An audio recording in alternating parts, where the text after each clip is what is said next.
Today's going to be a great day. We get to spend some time in a room with some of the most successful team owners in all of the inland Northwest. So Eastern Washington, North Idaho, and that's what I love about our version of the real estate community. The people in this room, they're competitors, and competitors that are naturally inclined to get in a room together, whether things are going good or things are going bad, to share and to use these opportunities to learn from each other what's working, what isn't working, where are we failing, where are we winning, and it's going to be a stellar day. A ton of thanks to Read More of the Read More Group, RMG, for being the amazing leader that he is, putting us all together, bringing us all, huddling us up, putting us in a room. So let's get in there and let's get ready to learn.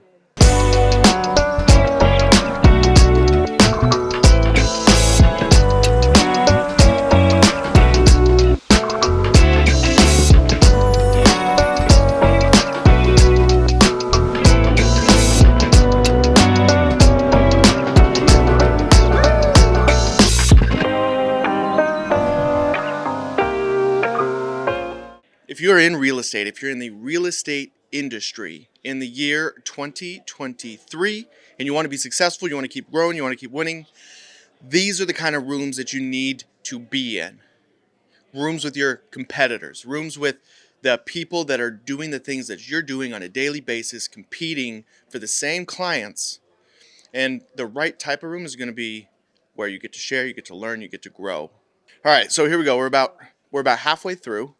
God, and it has been a day already, full of asking hard questions, and you know that you're in the right room when you can feel people being honest, when you feel people being vulnerable and sharing the struggles. Because at the end of the day, if you're running a real estate business, whether you're an independent contractor, an agent on your own, or you're a team of 30, you share the same challenges. You share the same issues. You're trying to solve the same problems. The perspective at which you're looking at those problems changes as you grow. And I can just tell today's going to be a day of transformation for a lot of folks. And that's what we're here for. I think so far the biggest question that was asked of me was, what is the question that you are afraid other people ask you about your business? What is that thing that if you're asked about it, or you're trying to avoid it, you're trying to control the conversation, you don't want to talk about it because you know if you got to talk about it, you got to be honest and you got to tell them, and if you're not honest, they're gonna know. And we all have that. Every single one of us. At some point in your business, you're gonna hit roadblocks, you're gonna hit bumps, and you're gonna fall, and you're gonna fall to your lowest level of mastery. So if you went too fast, if you're trying too hard, if you tried to grow before you were ready, you get to control. Do you fall back 20 steps or do you fall back 1? Do you fall back 10 steps or do you fall back 2 steps? It's going to depend on your level of mastery up until that point. So, I think the point is, don't grow just to grow. Don't push just to push. Be strategic, be purposeful. We had as you know, Mastermind yesterday. I want to follow up. I want to talk about my biggest takeaways because we spent 5-6 hours as a group. We got to hear from the Idaho State Economist.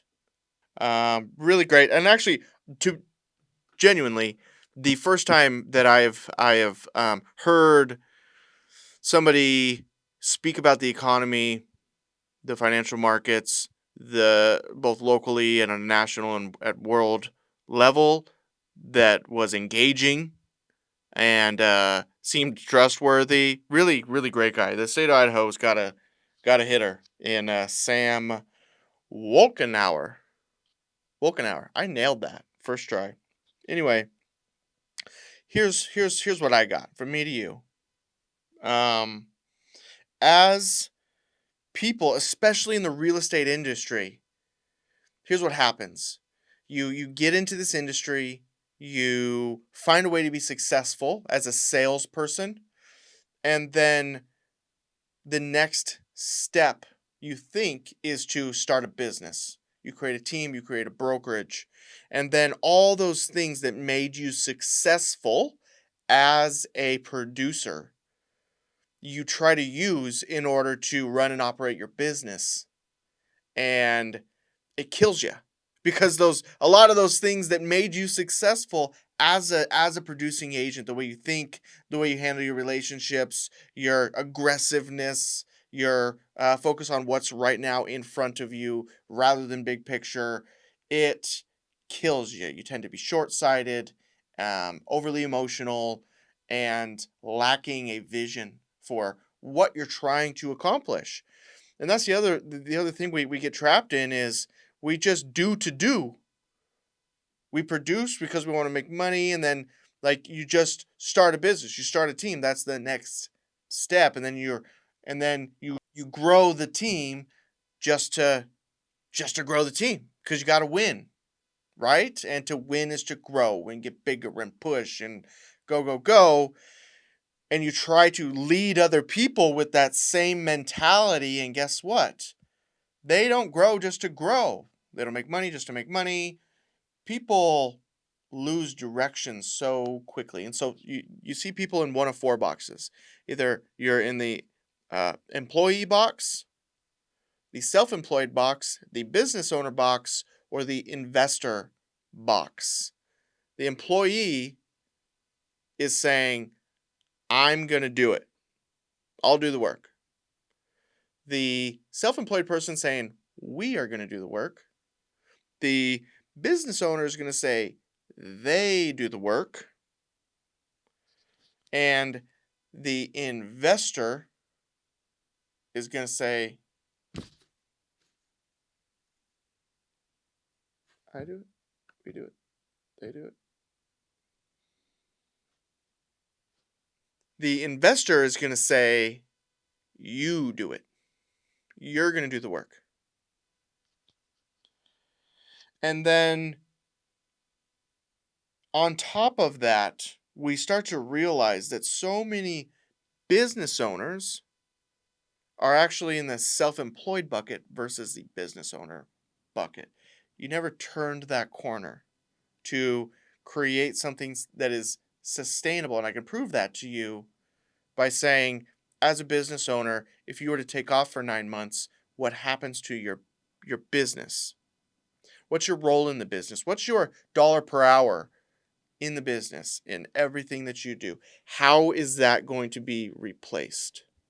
Are you replaceable? How long until that is going to be replaceable? At the current revenue that your business is bringing in, is it even a possibility to replace you? A lot of time the answer is just no.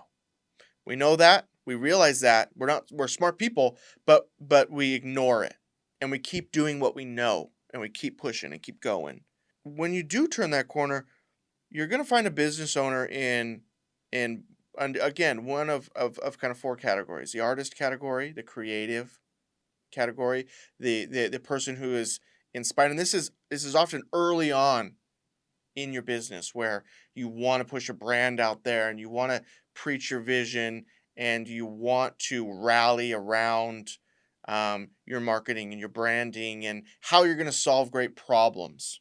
You wear the operator hat where you are taking all of that vision or ideas, and then you are making them sustainable systems and processes.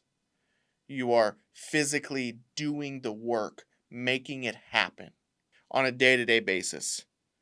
You wear the owner hat, obviously, which is leverage, and this is where you really start to see people bang their head against a wall, right? Where when we try to insert leverage without understanding how to do it, the effect it's going to have on my business, We expect people to come into our business and treat it the same way we would. Not necessarily treat it good or bad, but make the same decisions, have the same reactions, say the same thing, have the same standards, hold the same expectations, and it just doesn't work that way.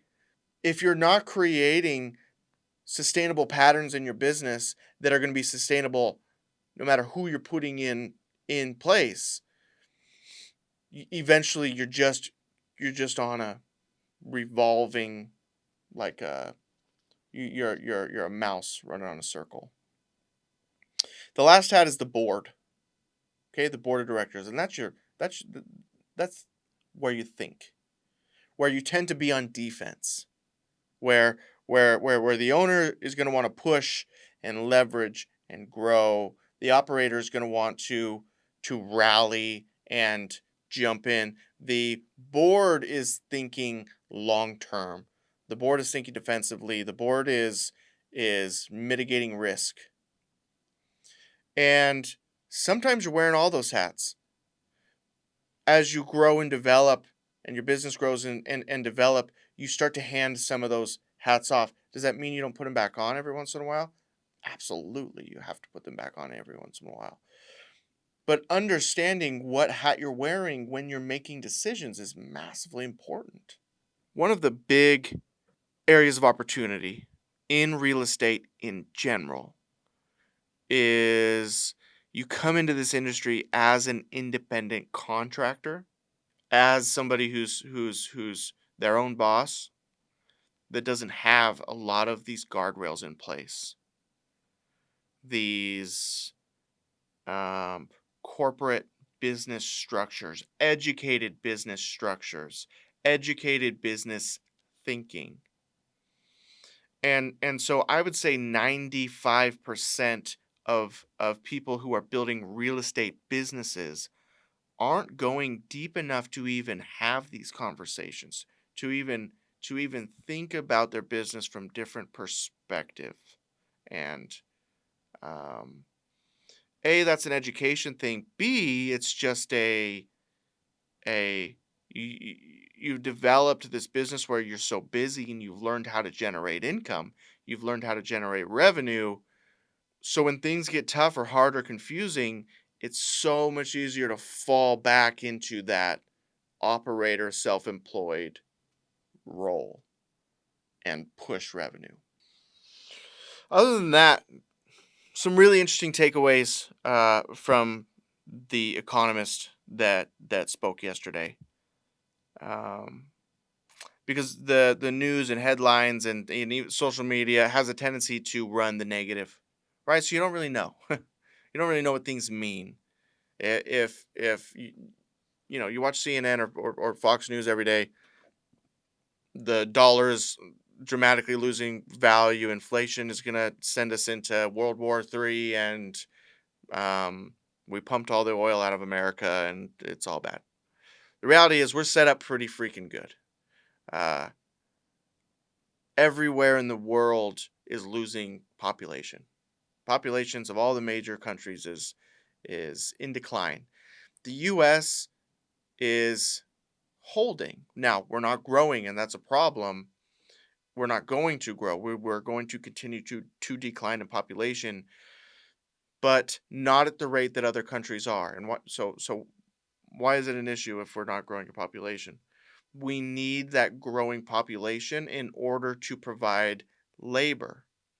When you have baby boomers who grew the economy to the size that it is, and they start retiring and there's not people to backfill and put in those roles, there's not going to be as much available labor.